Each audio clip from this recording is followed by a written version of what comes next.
आता बातमी अमित शहांबद्दलची। भाजप उमेदवार अनुप धोत्रेंच्या प्रचारार्थ अमित शहांची अकोल्यात जाहीर सभा होते। दुपारी 3:30 वाजता अकोला क्रिकेट क्लब मैदानावर ही सभा होणार आहे। 21 एप्रिलची योगी आदित्यनाथ यांची सभा रद्द झाल्यावर अमित शहांना मैदानात उतरवत भाजपने अकोल्यात प्रचारात मुसंडी मारण्याचा प्रयत्न केलाय। सभास्थळावरून तयारीचा आढावा घेतलाय आपले प्रतिनिधी उमेश अलोणे यांनी।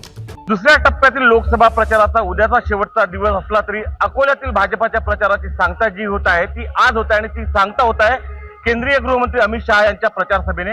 अकोल्यातील क्रिकेट क्लब ग्राउंड मैदानावर ही सभा होत आहे आणि दुपारी 3:30 वाजता अमित शहा या सभेला संबोधित करणार आहे।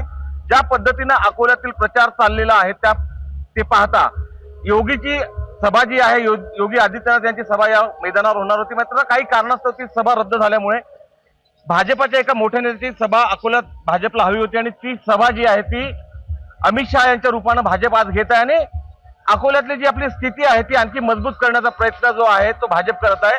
उमेदवार अनुप धोत्रे यांनी गेल्या अनेक दिवसापासून प्रचाराचा मोठा धुराळा इथे उडवला होता आणि याच अनुषंगाने आज एका मोठ्या नेत्याची सभा घेत आपल्या विजयासाठी आणखी प्रयत्न करताना भाजप दिसून येत आहे। दुपारी ठीक 3:30 वाजता अमित शहा या सभेला संबोधित करणार आहे आणि त्यांच्यासोबत भाजपचे प्रदेशाध्यक्ष चंद्रशेखर बावनकुळे आणि इतर महत्त्वाचे नेते असणार आहे।